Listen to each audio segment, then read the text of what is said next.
Okay, so get ready because today we are diving into the world of value. It's something we talk about all the time, but like, what does it actually mean? And you've given me some really interesting sources here, like some that explore the practical side of value and some that get into the more philosophical side of it. So today we're going to do a deep dive into the core difference between intrinsic and extrinsic value. And then we'll try to tackle some of those head-scratching thought experiments, the ones that philosophers just love to use to really test these ideas. Yeah, and it's so interesting that these aren't new questions, like philosophers have been debating these concepts since like ancient Greece, but it's really in the last century that things have gotten, well, really interesting. Like they've been trying to really nail down what we mean when we say intrinsic value. Right. It's one of those things where it's like we throw the word around all the time, but then you actually stop and think about it. And it's like, whoa, this is actually really complicated. And get this, we're even going to be looking at examples like the experience machine. Yeah. And evil pleasures, and the repugnant conclusion, which, I mean, talk about food for thought. Yeah, those thought experiments are really powerful tools, like for helping us think critically about what truly matters in life. But before we get too far ahead of ourselves, let's start with like the basics. So intrinsic value, that's basically the worth something has all on its own, right? Regardless of like its usefulness or how it relates to other things, like, it's kind of like inherent goodness. And then on the other hand, you've got extrinsic value, which that comes from something's relationship to something LSE. Like it's valuable because of what it can do or what it can bring about. Okay, so is this like saying that, like, I know, a breathtaking sunset, that might have intrinsic value because of its beauty alone, or something like a hammer, that has extrinsic value because it, lets us build things. Yeah, that's the basic idea. And like you mentioned before, this whole debate about intrinsic versus extrinsic value, I mean, this goes way back, like all the way to the ancient Greeks. They were already grappling with these ideas, and philosophers have been kind of wrestling with them ever since. But what's really fascinating is that the concept of intrinsic value, that's come under like a lot more scrutiny in the last century. And that's actually led to a much deeper and more nuanced understanding of it, like how complex it really is. I mean, some philosophers even go so far as to question whether the idea of intrinsic value, like whether it even makes sense, like can something truly have value in itself? Oh yeah, it's definitely a valid question. And it's led to some really fascinating philosophical arguments, like take Christine Korsgaard, for example. She's a contemporary philosopher.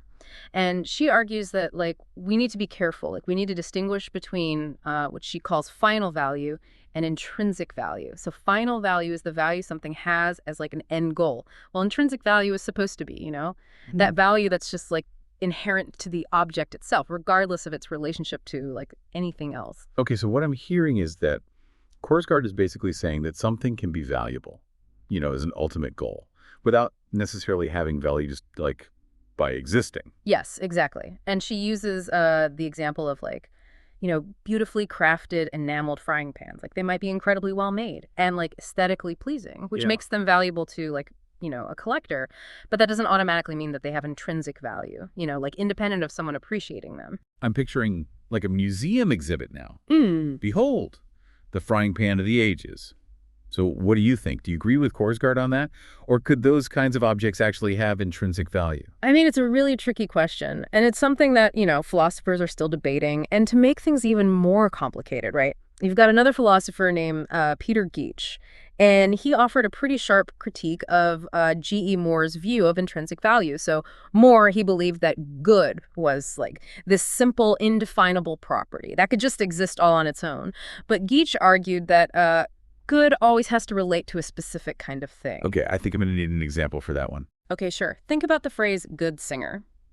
It doesn't break down logically in the same way as like yellow bird does. Like a yellow bird is both yellow and a bird. But a good singer, they aren't good in some like abstract general way and a singer.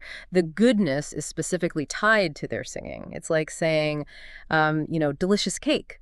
The deliciousness is inseparable from the cake itself. So what Geach is saying is that good, it's always attached to, a certain category or kind. Oh, that is a very interesting point. It really makes you think about how we even use the word good, So where does instrumental value fit into all of this? Well, instrumental value, that's a very specific type of extrinsic value. It really zeroes in on that means to an end relationship. So something has instrumental value if it helps us achieve something we desire. So like a car has instrumental value because Uh, it helps us get where we want to go. exactly. But here's where it gets, a little more complex. The instrumental value of an action can get tricky because it often involves both positive and negative consequences. Like, imagine a medical treatment that cures a disease, but it has really painful side effects. So is it still instrumentally good? Ooh, that's a tough one. I guess it would depend on how you weigh the benefits against the downsides. It's definitely a complex issue, and there's not always an easy answer. But it really highlights the limits of focusing solely on instrumental value, because there are other forms of extrinsic value that go beyond just that simple means to an end relationship. So, for example, imagine you get medical test results back, and they indicate that you're in perfect health. Now, the test results themselves, they aren't directly making you healthy, right? But they do have value because they give you information about something valuable, which is your health. So they're valuable because they're connected to something else that we already consider to be intrinsically good. Exactly. We could call this type of extrinsic value inherent value. It's still extrinsic because it's, derived from something else. But it's not just about achieving a particular goal.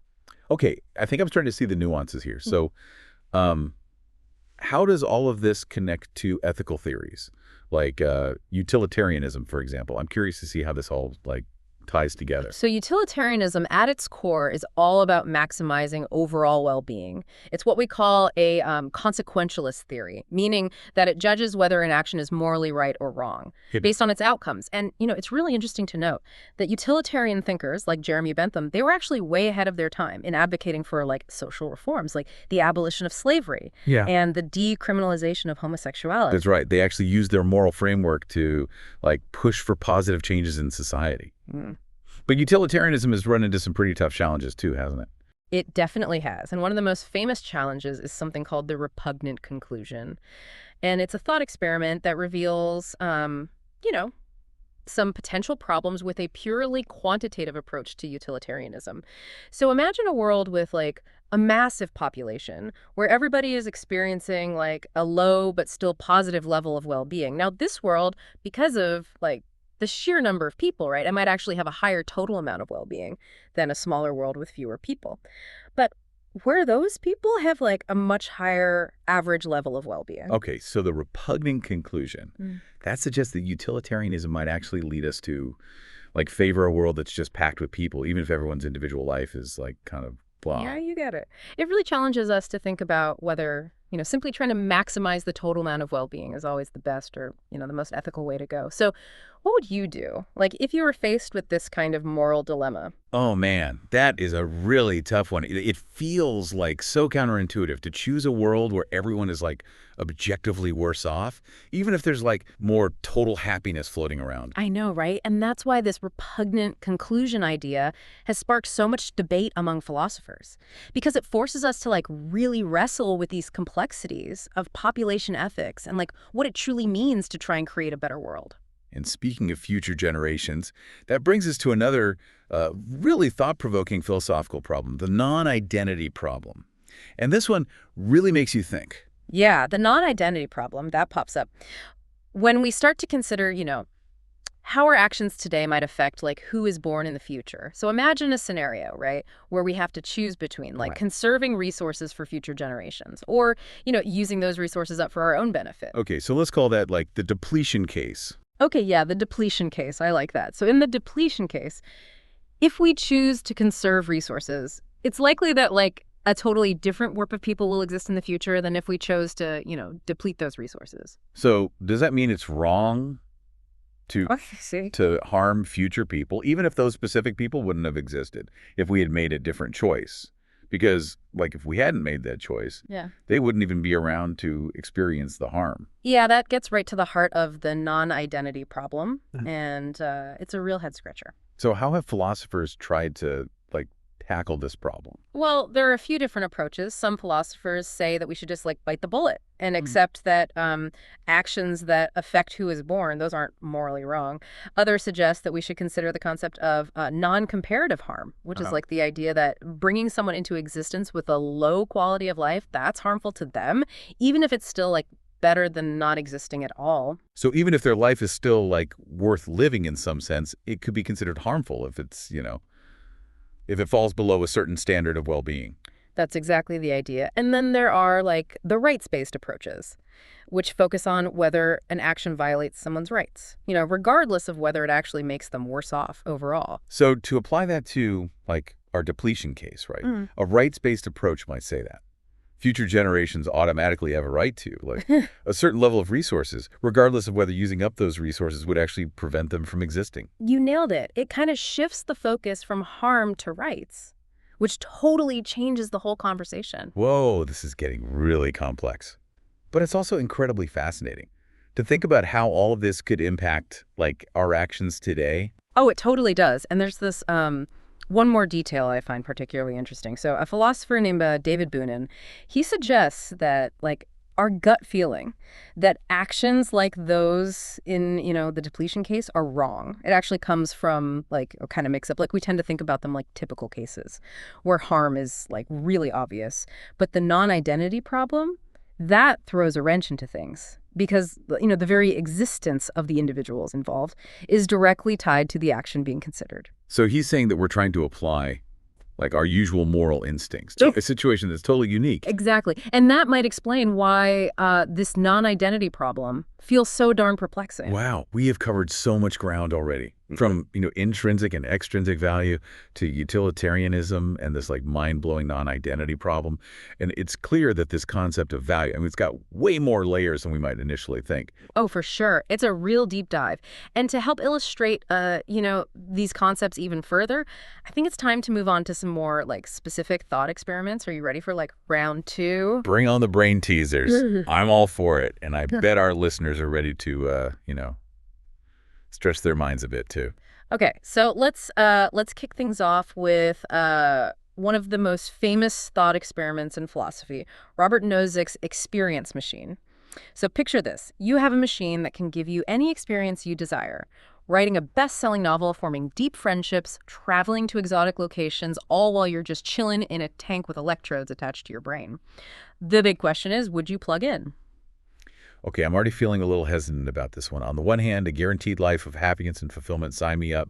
But on the other hand, it feels kind of artificial, I'd be missing out on something real if it wasn't actually happening. And that's exactly the point of the experiment. Nozick argued that most people wouldn't choose to plug in, even if it meant giving up a lifetime of blissful experiences. So this suggests that we as humans actually value things beyond just how we feel subjectively. We care about authenticity, having control over our lives, and truly experiencing things, not just having them simulated. So the experience machine, that's a direct challenge to hedonism, right? The idea that pleasure is the ultimate good. Right on. If happiness were all that mattered, we'd all be rushing to plug in without a second thought.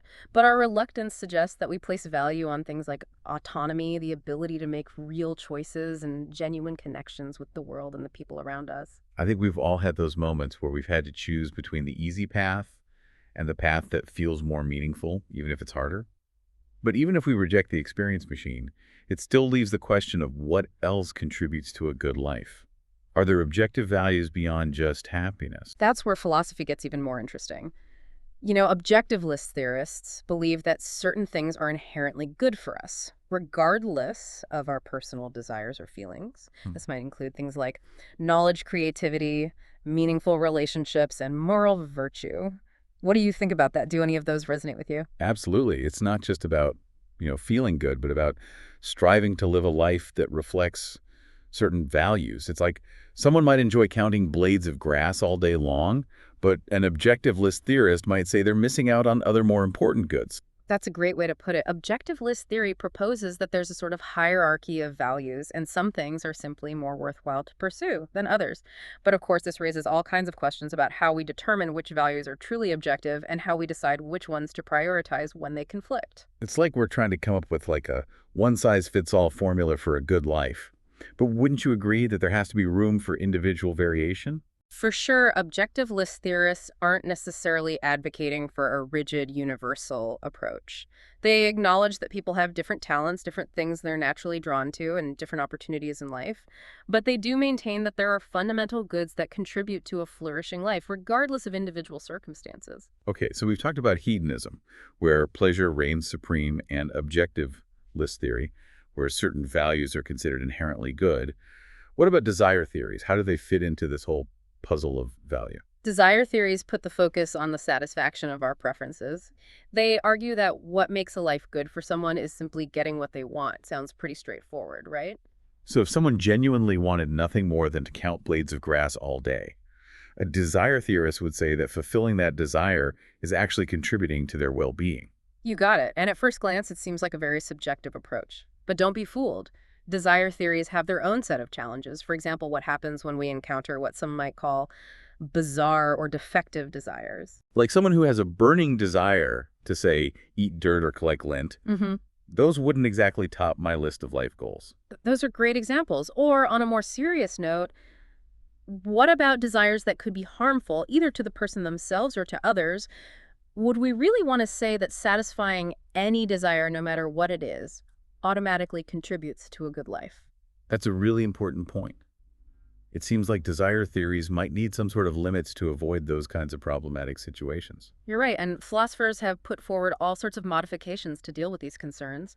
For example, some suggest that only desires that are well-informed, rational, and genuinely contribute to a person's overall well-being should be considered. So it's not just about blindly fulfilling any desire that pops into our heads, but about making sure our desires align with what would truly lead to a good life. That's the essence of it, and that, of course, brings us right back to the tricky question of what exactly constitutes a good life, which, as we've seen, is a topic of endless debate in philosophy. I feel like we're going in circles a bit, but then again, I guess that's the nature of philosophy. We keep digging deeper, challenging our assumptions, and refining our understanding as we go.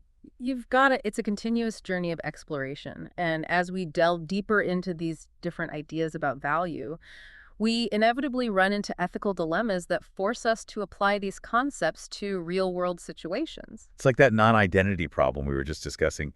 It really makes you question the long-term consequences of our actions. Absolutely. That problem raises all sorts of crucial questions about our responsibility to future generations and how the choices we make today might impact their lives, even if those choices ultimately determine who will exist in the first place. It's crazy to think about how interconnected everything is, but these thought experiments as out there, as they sometimes seem to have a fantastic job of pushing us to grapple with complex moral issues that have very real consequences. I couldn't agree more. And to further illustrate just how intricate moral decision-making can be, let's shift our focus to another classic thought experiment, the trolley problem. Have you heard of this one? Yep. Oh, the trolley problem. That's classic, the one with the runaway trolley, right? You know, in the basic scenario, there's a runaway trolley barreling down the tracks towards 5 people who are tied to the rails, and you're standing next to a lever that can switch the trolley to a side track. But there's one person tied to that track. What would you do? So the dilemma is whether to do nothing and let those 5 people die, or to pull the lever knowing that you'll be sacrificing one person to save the other 5. It's a no-win situation. It's a tough choice, for sure. It really forces us to confront our gut feelings about the value of human life and whether it's ever morally okay to sacrifice one person to save a larger number. What's your initial reaction? Do you think you could pull the lever? Honestly, I think most people would instinctively want to save those 5 lives. But actually pulling the lever feels different. It feels like you're actively causing someone's death. You've hit on a key point. The trolley problem highlights the crucial distinction between actively causing harm and allowing harm to occur. And believe me, it's a distinction that many ethical theories struggle with. So how do different ethical perspectives approach the trolley problem? Does utilitarianism have anything to say about this? As you might expect, utilitarianism would likely argue in favor of pulling the lever. After all, saving 5 lives at the cost of 1 would maximize overall well-being, which is the ultimate goal for utilitarians, but it's not so simple for other ethical frameworks. That makes sense for utilitarianism. But what about other ethical frameworks? What do they have to say about this moral dilemma? Let's look at deontological ethics, which focuses on duties and moral rules. Some deontologists argue that it's always wrong to intentionally kill, even if it means saving more lives in the process.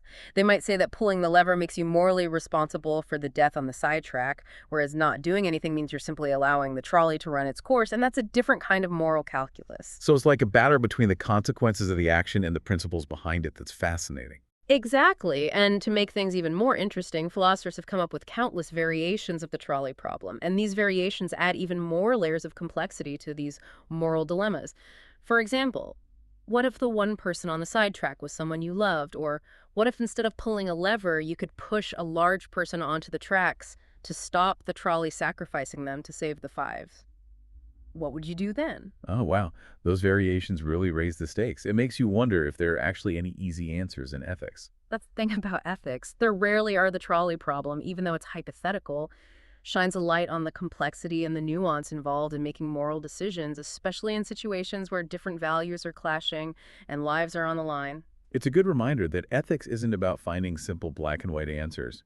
It's often about carefully weighing different values, thinking through the potential consequences, and making tough choices in situations that are anything but clear-cut. You put it perfectly, and those choices often require us to dig deep and think about what we truly value, both intrinsically and extrinsically, and how those values shape our actions and the way we judge things. I feel like our brains are getting a real workout with this deep dive. We've gone from the philosophy of value to the trolley problem. And it's been such a thought-provoking journey through some of the most fundamental questions in ethics. But I have a feeling we've got even more ground to cover, don't we? You bet. In the final part of our deep dive, we'll explore some additional perspectives and challenges that can really enrich our understanding of value and how it affects the way we live our lives. Stay tuned. All right, so welcome back. We have been on quite a journey exploring, Yeah. the ins and outs of intrinsic and extrinsic value. We've been pondering thought experiments, Yeah. like the experience machine, and that pretty wild trolley problem. And we even dove into different ethical theories. It's amazing how much depth there is to a concept that we use almost every day. Yeah, it's true. Value in all its forms. It really is the foundation for, so much of what we do and who we are. But like any complex topic, there's always more to learn and consider. So are you ready to keep exploring? Absolutely. I definitely want to keep unpacking this idea of value. So far, we've been talking about it in a kind of general abstract sense. Yeah. But I'm really curious about how it all connects to, our actual lives, like the everyday choices we make. That's a fantastic question and a really important one because whether we realize it or not, value plays a huge role in shaping, the decisions we make, the actions we take, even our sense of who we are. Like, for example, think about your own career path. What factors led you to where you are today? Well, I've always been drawn to, things that spark my creativity, and I get a real sense of satisfaction from, using my skills to communicate and connect with others. But of course, there are always those, Right. practical things to consider too, financial stability. Those definitely played a role in my decisions. It's perfectly illustrated how intrinsic and extrinsic values often weave together in our decision-making process. So your passion for creativity and communication, those reflect intrinsic values, things that are, inherently fulfilling to you. But Right. then financial security, that represents an extrinsic value.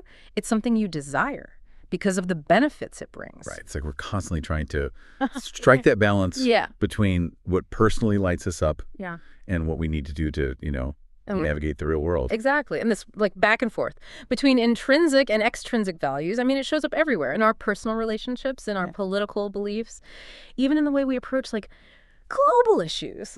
Take the debate about environmental conservation. Some people are passionate about protecting nature because they see intrinsic value in it, the sheer beauty and wonder of the natural world.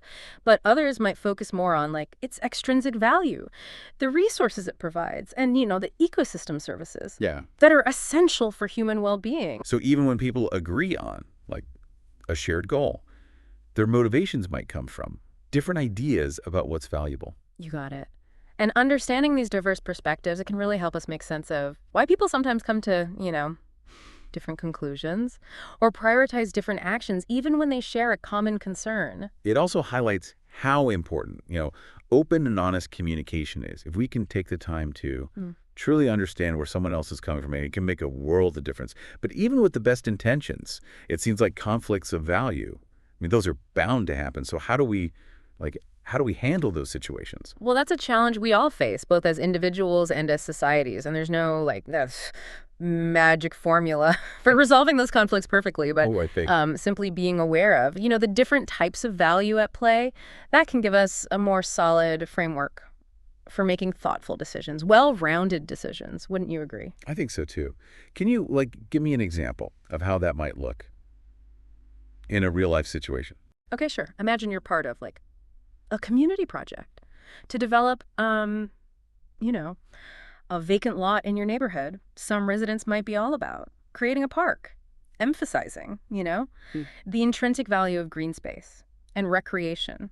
And then others might be more focused on building affordable housing, highlighting the extrinsic value of, addressing the need for shelter. Ah, yes. The classic clash between competing values, both worthwhile, but aimed at different goals. Exactly. But by acknowledging those distinct values, the community can have a much more, productive conversation. They can start exploring possible compromises, like designing a park with, integrated affordable housing units, or maybe developing a smaller park while allocating a portion of the land for, like, housing development. What do you think about those options? Yeah, it's a great example of how it's not about saying that one value is automatically better than another. It's about finding creative ways to honor multiple perspectives and, work toward solutions that benefit everyone involved. That's the key. And this approach applies to so many different situations, from, personal dilemmas to global challenges. By understanding how intrinsic and extrinsic values interact, we can move beyond that, like,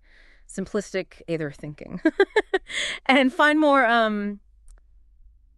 nuanced, holistic solutions. It's a good reminder that ethics isn't just about finding, a single right answer. It's about actively engaging in a process of, thinking things through carefully, weighing different values, and ultimately, make those difficult choices in situations that are often complex and ambiguous. I think you put that perfectly. This whole deep dive into, the concept of value, it's really shown us just how essential ongoing reflection and critical thinking are. Those are the skills we need to navigate the choices and challenges that shape our lives, both individually and collectively. So what's your, big takeaway from all of this? Well, I think our listeners are leaving today with a powerful toolkit for making more, value-driven decisions. So thank you for guiding us through this fascinating exploration. I feel like I have a much deeper appreciation now for the, the richness and the sheer complexity of something as seemingly simple as this idea of value. Well, the pleasure was all mine. And remember, this quest to understand value,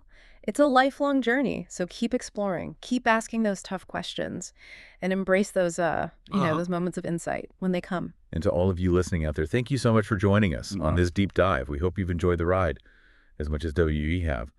And until next time, keep seeking out those things that make life truly valuable.